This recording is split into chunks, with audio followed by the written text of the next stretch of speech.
Buongiorno, buon pomeriggio, e buonasera, Lazio world. Welcome to your instant reaction pod.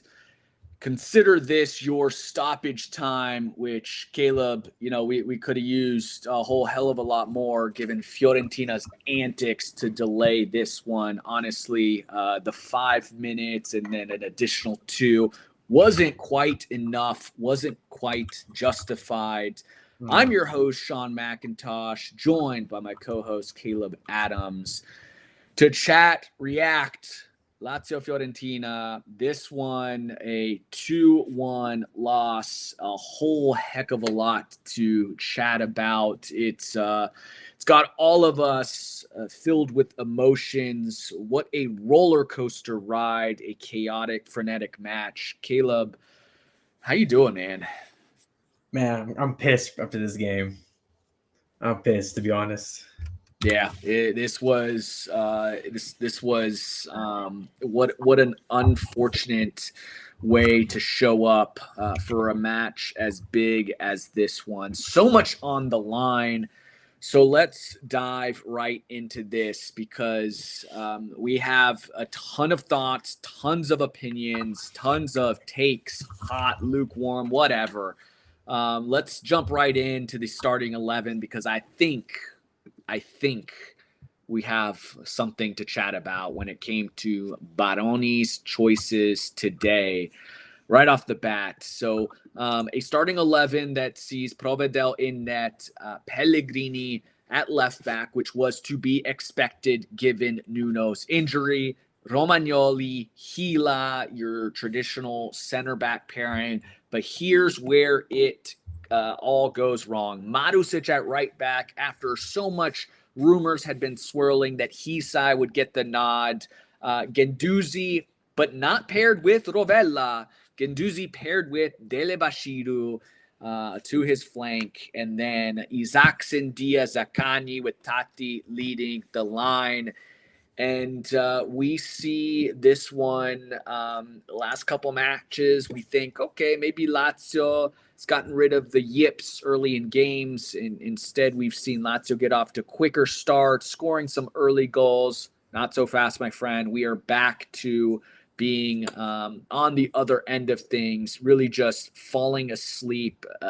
Questions to be asked about the way we start matches. It's 11 minutes into this thing, and Marusic turnover leads to a Fiorentina goal, a goal that we will talk a lot about. Provedel has his part to play on what looks to be a soft goal, and then disaster strikes not but 7 minutes later. Lazy defending. Pellegrini forced to mark two defenders. Maybe goes down too early. A ball whipped in. Two defenders on one man. He's Zaxin ball watching as Beltran runs past him to head it past Provedel. It's 2-0. It's clear that Lazio has no ideas. We go into halftime before making our substitutions, Rovella and Pedro on for Dele Bashiru and Isaacson. We see Lazio off to a much better start, but still not taking their chances. 66th minute, we see a sub with Hisai finally coming into this one.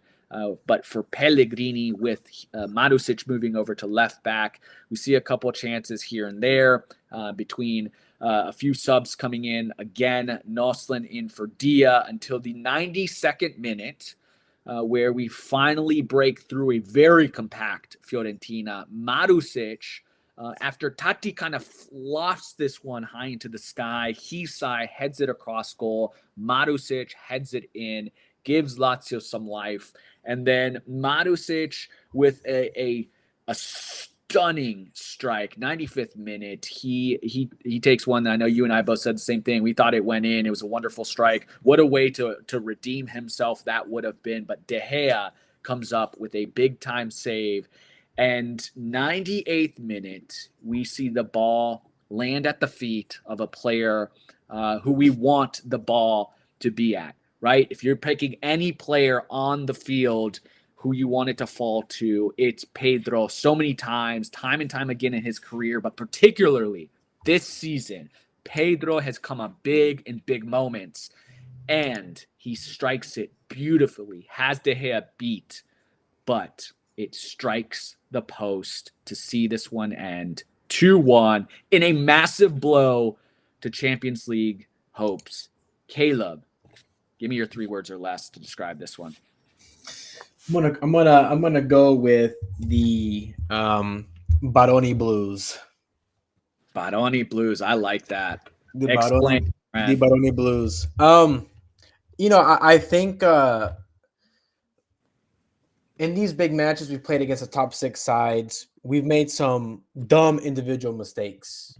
And it's one thing for the individual mistakes to cost you a game, but it seems that these sort of mistakes tend to come in these high pressure matches against opponents that we're directly playing against for these top 4 spots.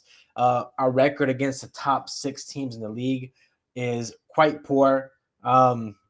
I think we've only won 2 of them. Napoli was one. Can't recall the other one.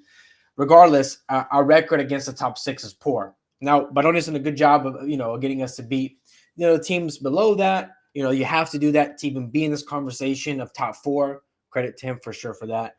But at the end of the day, those top 4 spots, the ones that make top 4, the ones that make the top 6, are the ones that win these types of games, right?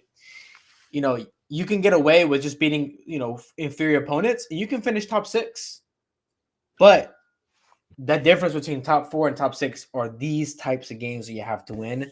And for whatever reason, under Baroni, we have struggled in these types of scenarios. On your statistic, Caleb, I'll take it a step further. It is 2 wins against the top 9, not even the top 6. Sending this out to the top 9. Those 2 victories come against Napoli and Bologna. So we have absolutely struggled in order to be a Champions League side. Again, I've said this. I've tweeted it. I've said it. I think you agree with me, Caleb. I don't give a damn what preseason expectations were and what our rankings were and who did we think we were going to be and Baroni and this and that. It doesn't matter. The fact of the matter is we are in a Champions League race. This has been a side that has shown very capable of putting big sides under pressure. You saw that against Juve, right? A game that we coulda, shoulda, woulda won. A game against Atalanta, coulda, shoulda, woulda won. We've played really well against top sides. We're not finding the results. And so we know what this squad is capable of, but we are falling short in big matches. So because of where we are in the table, because of what we've seen both in Europa, across the league, I think it is fair to say we should be demanding and hoping for a Champions League spot, particularly given coefficients and, that Serie A may once again get a top 5 spot. But we are very much in this thing for top 4. And so we come into a match like this. And again, it's not against Inter. It's not against Atalanta, Napoli. This is a Fiorentina side that, yes, has been a lot better this year. But this is a side that is winless in their past 6. And we come into this not because it's a hard-fought match and we're kind of giving up a couple chances, but we're fighting. No, we looked exactly like we did against Roma, completely incapable, a lack of fight, and really just dysfunctional across all phases. So my 3 words were shrinking under pressure, because it just seems to be that when it is up against the big boys and we want to be considered one of those sides fighting for Champions League, you're right. In order to be a Champions League team, you have to win some of these matches. And we've bitched and moaned about Sarri and his time. And but one of the things he did have Lazio doing was beating the big sides. And it was frustrating because we would drop some of these points against lower sides. But it's quite demoralizing when you start to see a run of play, you get really hopeful, and then you come into these just completely waxed. And for the game to be done within the first 20 minutes, I start to worry. So talk to me. Let's talk about where did this all go wrong, Caleb? It's just individual. I mean, that's the thing. Like I don't. I think we talk about this. I think in my opinion, my biggest fault with Baroni right now is players that have shown a inconsistency over the past month, 2 months, and they still get starting time. Now, don't get me wrong. We have a thin squad. I understand the need. Sometimes you're gonna have to put some bad players out. I understand that. However, there have been a trend of players who have been inconsistent, who have not been good enough, yet they still get a shot. Now, what players am I talking about? I'm gonna start with Marusic. Marusic scored a goal. Shout out to him. However, Marusic was involved both fullbacks had a bad game today, to be frank. But Marusic has been on the end of these mistakes that lead to goals or in the sequence or involved in some play for what it seems the past month consistently. It seems like Marusic comes up in our conversations every week. Not checking the back post, not checking his shoulder. And for that reason, right, and he still continues to play someone like Marusic. The other one that I want to talk about, we talked about in the chat, is Provedel. The reality is Provedel is not the same goalkeeper he was 2 seasons ago. And this is not a cope for the match. This is not a let me just react. This isn't me getting mad because of one game. I give the benefit of the doubt to a lot of to goalkeepers. It's really tough. There's a lot of factors we don't take into consideration. I totally understand the fact that goalkeeping is tough and it shouldn't. The bigger problem is the defense. However, when your defense gets beat, a guy of Providel who has shown good qualities in the past, you've got to bail your team out. We've already had a weaker defense. Our defense has been not so great this year, but I believe that on top of that, it's compounded by our goalkeeper situation right now. Now, these are the stats I have to back this up. Providel this season, looking at his stats here on FotMob, looking at just throughout the whole season, he has what's called in his goals prevented stats, negative 0.84 in goals prevented. What does that mean? For those of you who don't understand, imagine XG, but for goalkeepers. Hey, if your XG is 11 goals and you have 7 goals like that did this year, you've underperformed your goals by 4 goals. You should at least be getting 11, but you're underperforming. This sort of applies the same thing to goalkeepers, meaning Providel has allowed almost 7 more goals than he should have this season. And people say, oh, but our defense has been bad. No. This stat takes into consideration the quality of shot. It isn't like the amount of shots, it's the quality of shot. And so, Providel, if he bails us out on that first shot, is it a different game? Are we able to get back into it? I don't know. But regardless, there have been a lot of inconsistencies across the board with players. And I think it's time. And Saxon's another one. That's another guy who didn't come back on this. If you're not going to do the defensive part and you already contribute nothing to the attack, what are you doing on the field? Right? Yep. And that comes down to, because we'll talk about these players for sure. We're going to, per usual, we'll talk about our man of the match, our bidone. But I think this is all really interesting because these aren't players that played poorly today, right? It wasn't about on the day. We've seen it from everybody, right? Rovella's played poor sometimes. Zaccagni has his matches. It happens in the length, how long a season is. You're just not going to have players that are on it game in and game out. We're talking about players that more often than not have been poor this season. I actually think when it comes to Marusic early in this season, I thought maybe he was a different player than last year. Last year, he was absolutely dreadful. And he was one of our bidones for the entire season between he and Tati. But early on this season, I started to even think, okay, maybe Marusic is maybe turned it around, and great job by Baroni. But no, it's been pretty consistent as of late that he is the player that he was last year, unfortunately. And so that's one. You mentioned Isaac. All these players have had this really run of poor form. And my question then goes to Baroni, because he has to make that decision. And we know there's not a ton of options, so want to be fair to him in certain situations. But today, in a match where we heard that there would be a possible switch, we have players available, and instead of going Pedro for Isaacson or Noslin for Isaacson, you continue running with Isaacson. All right, well, we just played a midweek match again with Isaacson. you're again running with Marusic after Hisai. Well, Hisai is now part of the squad, right? We knew he was on his way out. It's dire situation. He's part of the squad. Every single match he's played this season, he's played pretty damn well. So the question is, why isn't he playing over Marusic, who is not performing, right? Yeah, Pellegrini, not many options there. Nuno's out. You got to throw somebody at left back. So that is my question. We've talked and given a ton of praise. Want to be really, really fair. Yeah. Are you starting to get a little bit concerned about Baroni, or are you pumping the brakes? Like, how much should we be concerned? I think the answer to that question is, what are our expectations?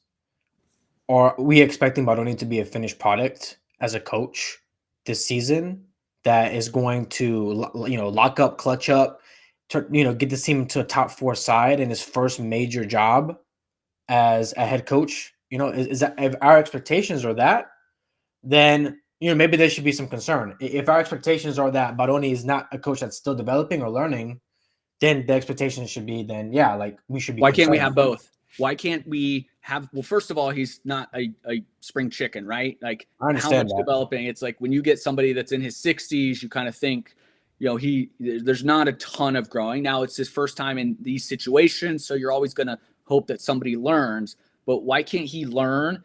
And at the same time, my expectation is that we fight for top four, because, again, to what I said earlier, preseason be damned. I don't care about what all the predictions were. We're in this situation. So if we're coming into a match, so if we're this is a huge game. Derby was huge. We should have known that. Team wasn't prepared. I don't know how you're not prepared mentally for a derby, but they weren't. This one, right? All the quotes from everybody, they understood, they're saying the right things, but then you come onto the field and it's not there. Okay, sometimes a manager can't control that. The players have to go out on the pitch and perform. But after 20 minutes, after 15 minutes, but this game was over after 20 minutes. You saw what the team at 11 was giving you. Why not make the change there instead of waiting to get to the locker room before you put on players that ultimately ended up changing the flow of the match? I think Baroni's issue now is, I don't think he's ruthless enough. He's done a really good job motivating the team, buying them. Everyone get bought into his plan as a culture. There's a lot of togetherness within the team, but this is the moment where you have to be a coach, and sometimes being a coach means you're not going to be your player's favorite guy. You're not supposed to be buddy with your player. Conceição, just recently with Milan, has already made some difficult decisions against some of his star players, right? Today, you saw Conceição post-match against Parma, Milan. Again, just talk about a really unlucky day for us. Side note, Roma, AS penalty, again, awarded 2 penalties. We'll talk about our penalty situation here, but a club helped by penalties in comparison to us. And then you've got Milan down 2-1 in the 92nd minute. They go on to score 2 goals. But even in victory, Conceição, on his captain's ass. He is on Calabria post-match, getting into it because he's demanding more. There's a time and place for that, but I think that's a really good thing to bring up.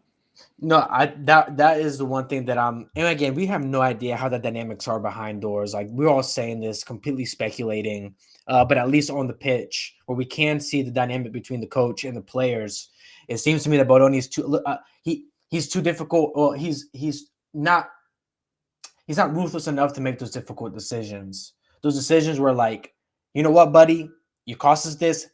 Sit down. We're gonna come back in this game, right? I think also that ruthlessness, in a way, yes, maybe it hurts your relationship a little bit. If the player's still butthurt for months, that's on them. But in the moment, a decision like that, I think in a way can also instill a bit of fight and more ruthlessness into the team. Yep. If you see your buddy get dropped because he has some dumb mistakes in the half, all of a sudden that pressure's on. The pressure's not only on you as a player in this match, but pressure's on with you and the coach. Dang, like, that's a wake up call. And I think that gets the team going. I think the team sort of, um, really starts coming out and swinging differently, right? And I think that's what's kind of holding back. Thing about Oni, I don't think he's ruthless enough with the players, um, and I think this was costing us on some of the lineup choices, on substitutions. We've been kind of questioning at times. I don't think I don't know if it's so much tactics or not. I think it's really more so with this part. Yeah, I agree. I don't know that it's entirely tactics. I think I'm entirely on board with your assessment of that. Particularly alarming for me. And again, I do want to caution everybody, right? Like having healthy criticism of a manager and talking about this doesn't mean we're in any way like Baroni out. Like I don't know. I'm not going to speak for you, Caleb, but like still very high on Baroni and his the way he has this side playing. But in a couple of these matches, particularly because it's not just one game, it is a series. We've talked about it, 2 wins against the top 9 all season. It is something worth discussing. But when I think about the players, when you take a player out before half, it is a big statement. But we're not talking about young players. We're not talking about new players. We're not talking about Ibrahimovic coming in and you got to be careful because his mentality and confidence. We're talking about Marusic. We're talking about guys like Dele Bashiru. Dele Bashiru is not a 21-year-old player. He's played. He understands. He's 23. To be fair, he's yeah, he's not super old yet, but he's got some experience to him, and he is also a player playing not necessarily in his strongest role. So I don't know why Rovella didn't play. We've heard different sprinklings of rumors that he missed kind of the final preparation due to some personal issues, and they all agreed he wasn't going to start.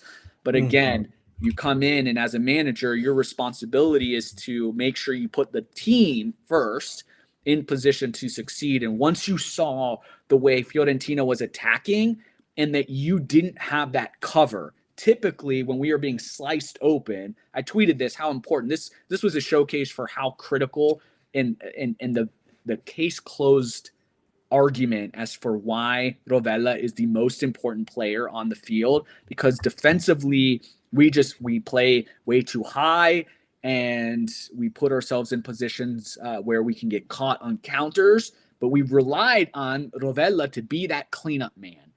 And today, because you've got Dele Bashiru in there, it's just not his game. So it's not necessarily his fault.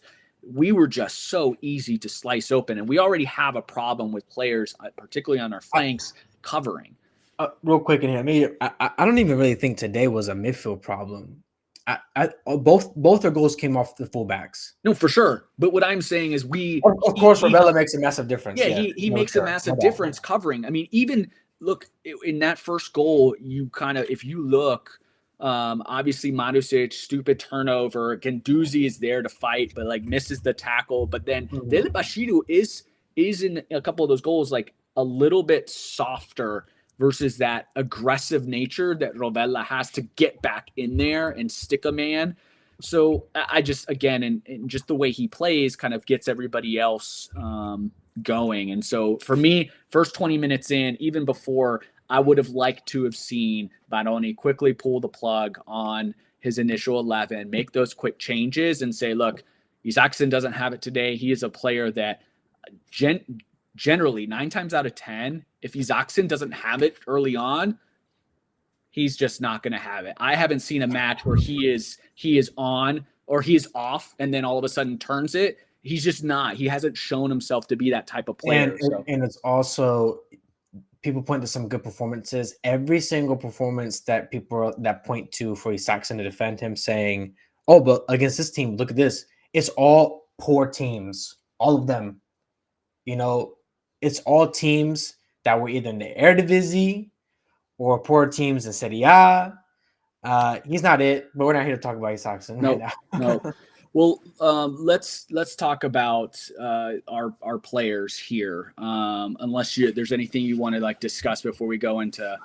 No, I think it is important to note just real quick on this front, since we're still on Baroni a little bit, is I think the conversations of, should we be concerned about Baroni? I think it should be sort of stated as what's the end goal of those conversations. Are we saying this because, hey, we need to reconsider the project with him? Or, I'm saying, like, I think it's important to sort of define Like for me personally, you said him. You're still high on Baroni. I am too. I'm still all for Baroni. I don't anticipate or want him to get sacked anytime soon, but I do expect to have these these pains with him coming. This is kind of what I expected. I didn't expect this to come shooting out the gates like the way we did, and this particular last 4 months of the season for me are going to be very interesting because we're going to be playing Fiorentina. Second time we play them, we're going to start playing Juve for the second time. Napoli for the second time, right? How are we going to be looking like the second time around? How's Baroni learned the lessons? Do we look better? Right? Those are all things to keep an eye on. Yep. Which, again, going back to why this one is particularly alarming is because this isn't just the first match we're seeing this exact same thing happened against Roma in a massive match. Now you've got this one squarely against a side that is who we were up against for Champions League, that is winless in 6, and we are the side to hand them and get them out of that. When there are things that we've seen that it's never easy when you sit as a fan and watching a match. You don't see what happens in training. Always want to provide that. Like, you just don't know what's going on with the players and manager and their actual form. But we've seen a lot of Marusic enough to know that it's not great. So let's talk about the players on the positive side that impacted this one. Who's your man of the match? Guendouzi for me, man. Really? Okay. Guendouzi was for me. I thought that Guendouzi, even early on, you were like, you texted us and were saying Guendouzi the only one looks like he's fighting out here. Yeah. I think Guendouzi, out of all the players that were on the pitch, he was one of the few that I think actually was up for the game. Not just effort wise, but just ability wise. He was still sharp. He wasn't giving the ball away. He had to find himself. He found himself in situations trying to create chances for us to score because we're trying to come back. I like what Guendouzi showed today. I think Guendouzi also just showed the leader that he is. Whereas, like, okay, everyone around me, is not. I'm gonna set my own example, and that's why I chose Guendouzi. I liked what I saw. He was one of the few where I was like, at least Guendouzi is doing something this game. That's kind of how I felt. It was more so that than like wow, he was brilliant type of thing. Yep. Yeah, I said I texted you and I thought Guendouzi was the only one up for it early on. I thought, first half for sure, particularly when you talk about the players in your like front 6. It ultimately ended up being a toss-up between Gila and Rovella for me. I mentioned obviously how upset I was that Rovella didn't come into this one earlier, and you saw the game very much change in that second half, right? He just gives you that outlet. Get the ball to him. He's kind of always there. He allows for players like Marusic to have somebody to pass it to. That's right, because nobody seems to be able to play a ball in, especially when you don't have Nuno Tavares there.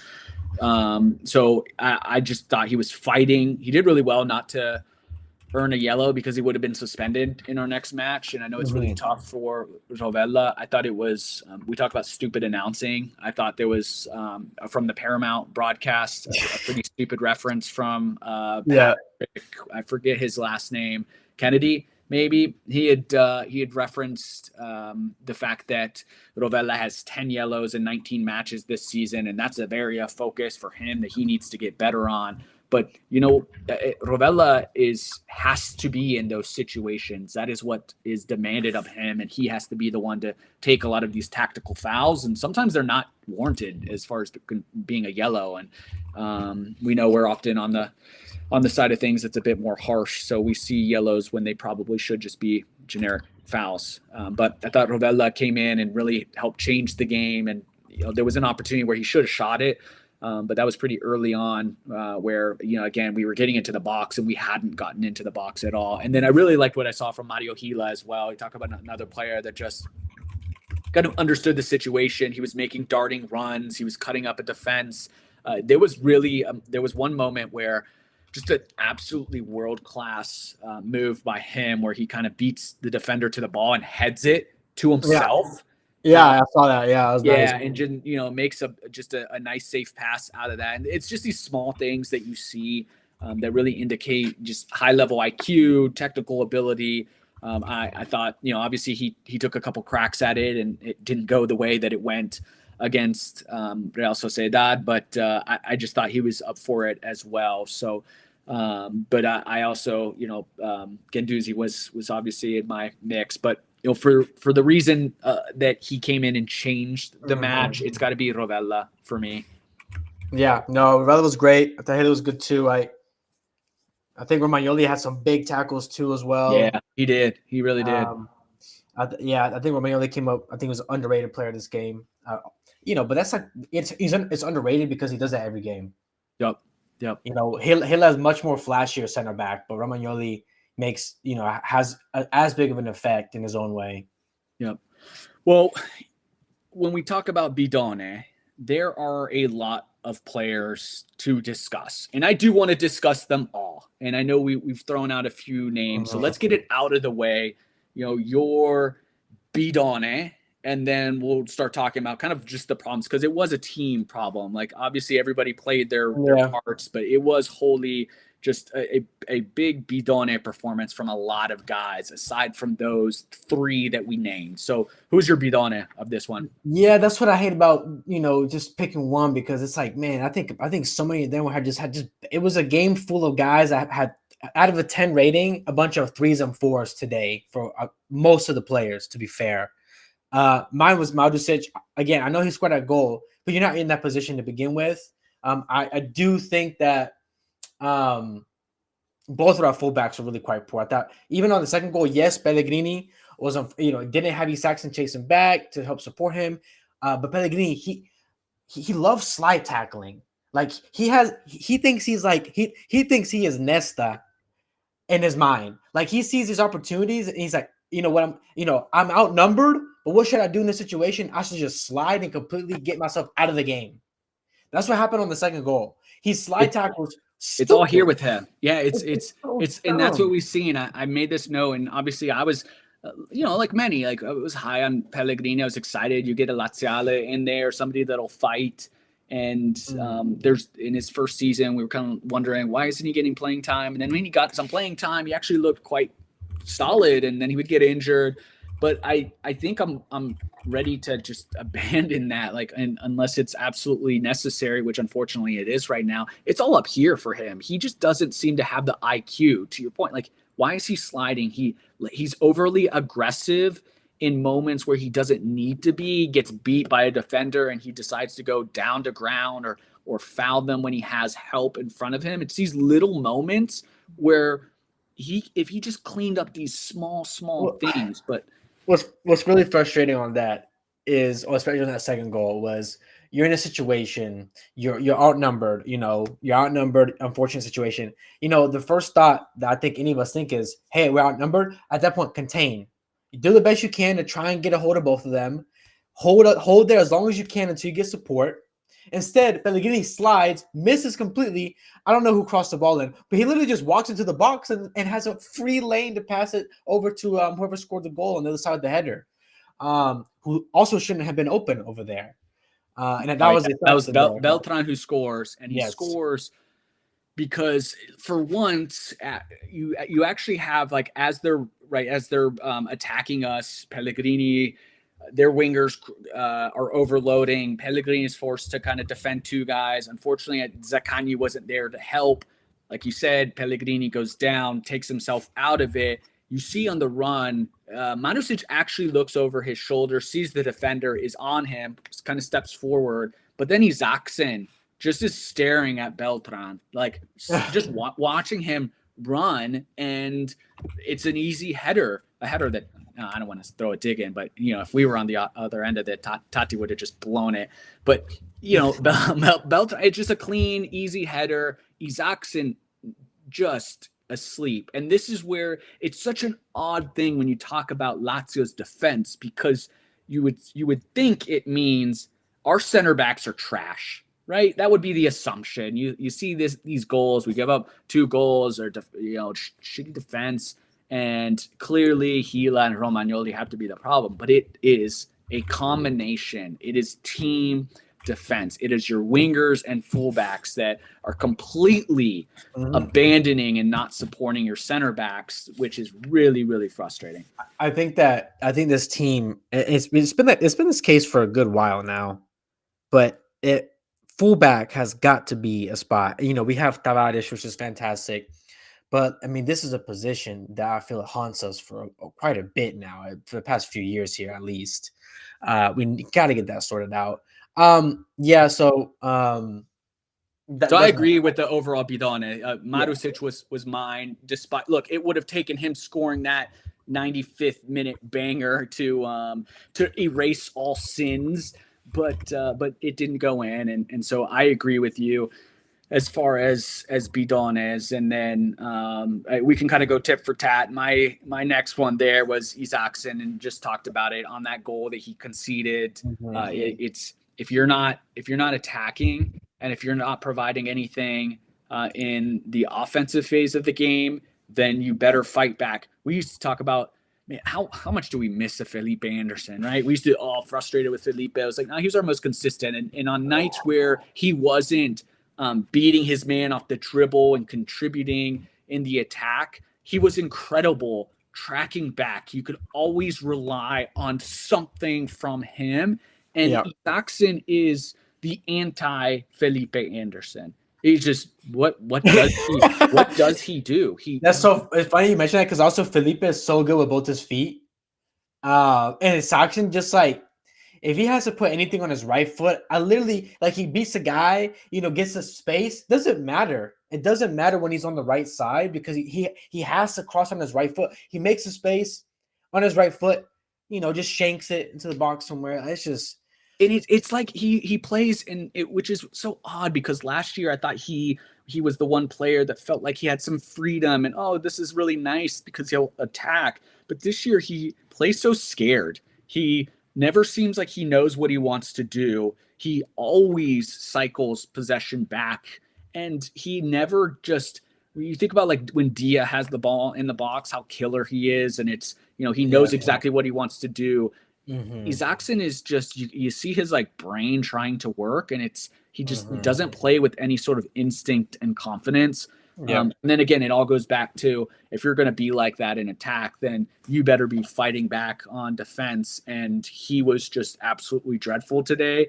I really, unfortunately, think that experiment is all but over. But we're in an unfortunate situation where we can't find a replacement on the transfer market, so it's going to be really hard to sell him with how things are.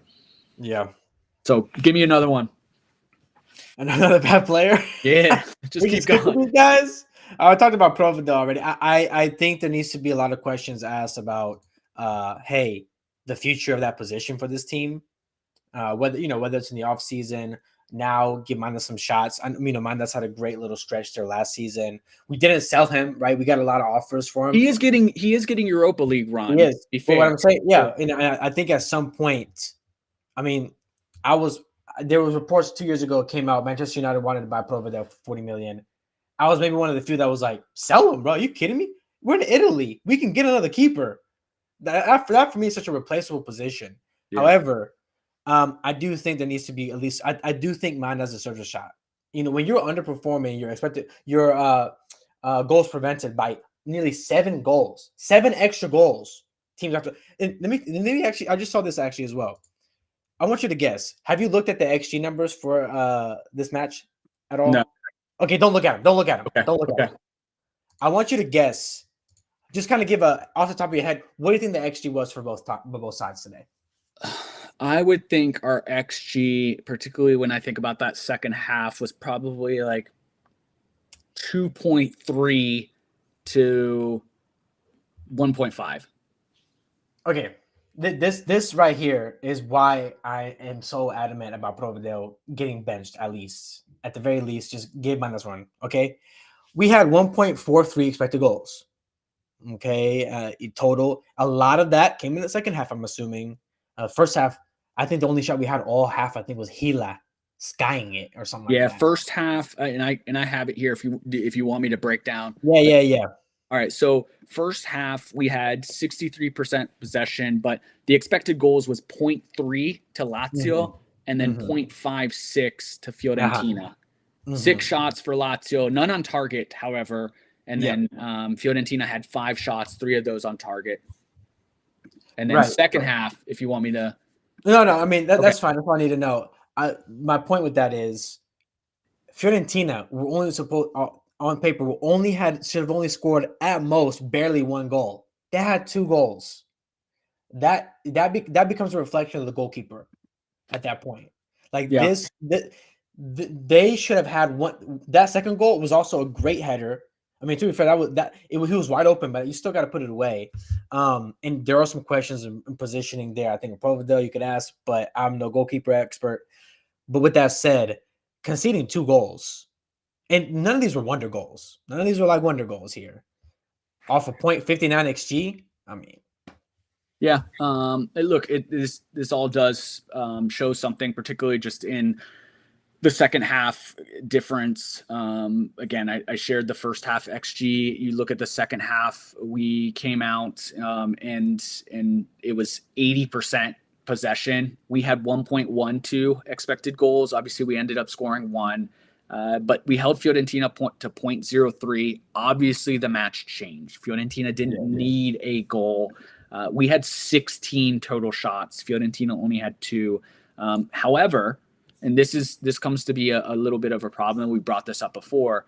Of those 16 shots, only 3 on target. We only had 1 big chance, which is really the one we kind of scored. You can say that Pedro one at the end was a big chance, but I think that was more of just an incredible crack on goal. Yeah, 100%. So there is something to be said about 2 things. One, we're not clinical enough, and the shots that we are taking are generally not high percentage shots. And then 2, we are winning the XG game, but clearly that is not enough to win matches because we are conceding really good opportunities, or in the case of Provedel in the first one, when they aren't big opportunities, we're not saving ourselves in a match. When you think about who he was 2 years ago, he was the player that saved Lazio all the time. It was when our defense would make a mistake. So it's a little bit unfortunate because nobody's helping anybody, if that makes sense, right? Like Marusic makes a mistake. He's not helping out his center backs, but then the center backs, aren't being helped by Provedel and so on and so forth. So I don't know, a lot of things to clean up, but when you look at it all, the match ended with Lazio 70% possession, ended beating them in the XG 1.43 total shots in this match, 22 to Fiorentina 7. We both have 3 on target, but Fiorentina with the bigger chances, and the difference in goalkeepers and this one with De Gea making a big save on Marusic, but.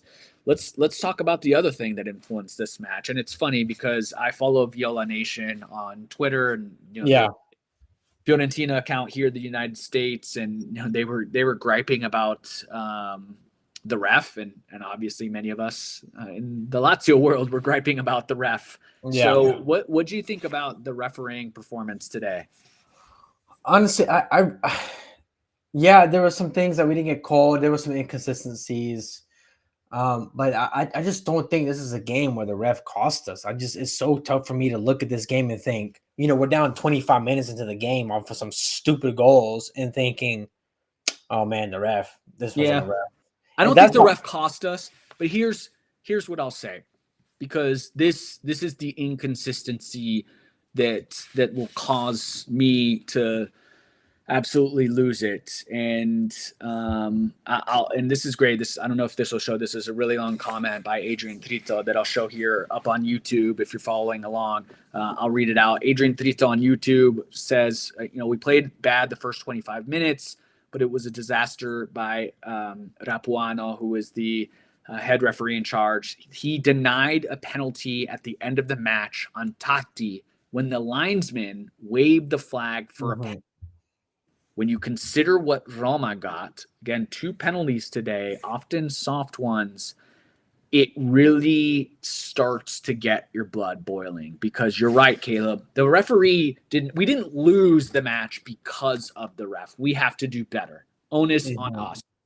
But what the hell is going on here when you have a foul and then the linesman is waving his flag and calling this to be a pen, and then there is a stoppage in play, and Zaccagni is asking for this to be reviewed, and surely stoppage in play, you're thinking, here we go, let's take a look at it, let us all have a chance to decide what it was, and nothing. We resume play. This is my problem here. We didn't lose because of the ref, but we also weren't given an opportunity in this one that other teams on the other side of Rome are getting, and it makes you think. I mean, this is a story as old as time, like literally. Like, I was shocked. It's one thing if no one raises their flag and they keep playing. You're like, what? But the fact that the commentators even noted, even the announcers said, "Oh, the linesman has raised his flag," and the referee was like, "Nah." Not even checking it. We're in the age where we have that. You as a referee have a luxury to make yourself look better and more competent. That's what people don't. That's the thing about VAR that's funny is that, hey, as a referee, you're given a second chance. You know what I'm saying? Like, as a referee, you should be all over VAR. If I was a referee, I'm checking everything because, hey, it's my reputation on the line. Hey, it's my, whatever it may be, as an honest referee that I only get paid from my salary. That's what I'm thinking. And here's the other thing I take issue with. Here we are at the end of the match. Fiorentina from the 50th minute on is playing shenanigans, right? They're killing time. 45th minute in 30 seconds. They're playing shenanigans. Insanity. Then they get upset. Adli gets his red card, and they're like up in arms, like you're time wasting. You kick the ball out of bounds. You're gonna see red. And so, quite frankly, I didn't think 5 minutes was enough. Now, slight credit to the ref because he allowed the match to continue after the 95th minute, which was well-deserved. I know Fiorentina fans were going nuts, not understanding the concept that if you are awarded 5 minutes in stoppage time, but you are still trying to waste time, the other side is going to get additional time. And so here we are, Lazio's playing, and we see it up to like the 97th minute. And obviously Pedro takes that amazing strike. Ball hits the post, goes out of bounds. What does the ref do, Caleb? Instead of awarding Lazio a corner, which typically you are giving the attacking side that advantage. You let them play through the corner. He blows the whistle. Yep. And so, yeah, we didn't lose because of them, but we're not getting any help and we're never getting any favors, which we should be accustomed to, but it doesn't make it any less frustrating. Yeah, 100%, 100%. Yeah, so, I mean, yep. No, go ahead. No, that's it. No, there's nothing else you can say. That's it. That's the reality.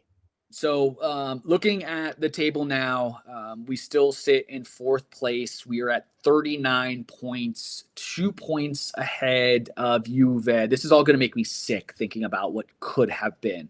Only 2 points ahead of Juve, should have been 5. We are only 3 points ahead of Fiorentina, but they have a match in hand. And then Milan, of course, with a big, big victory on Parma today after being down 2-1 in the 90-plus minutes. They are at 34 points. So big opportunity missed to really start to create a gap. And then all of a sudden, you start to see these a-holes on the other side of Rome creeping in, right? Now they're only 9 points from us. So if you want to talk about potential disaster looming, lose a couple more matches, they win a couple more with the help of their friends in the stripes. Like it could really, really bode poorly for us. But fixtures coming up, and we've got Braga on Thursday. This one, it should be a fairly, I want to say, meaningless match because Lazio has all but clinched top of the table, assuming that we don't get our doors blown off. And then we go off to the island of Sardinia against Cagliari, a side that obviously, in terms of table, we are immense favorites. They're 15th in the table, and so you never want to assume anything with this Lazio side, but these are all coming down to really, really important matches. But you've got Cagliari, you've got Monza, and then we play Napoli again. Mm-hmm. So really two matches that are a must win, absolutely important for us. We'll be here to commiserate every step of the way. Make sure you're following us on social media, TikTok. TikTok is back for those of you in the United States. Instagram, Twitter, X, whatever you call it. And if you're not catching us live here on YouTube, of course, it's always uploaded. But we also have our audio platforms on Spotify, Apple, wherever you get your audio. Please subscribe, show us some love. We're trying to grow this thing. We're just shy of 600 subscribers on YouTube. So hit that subscribe button, show us some love.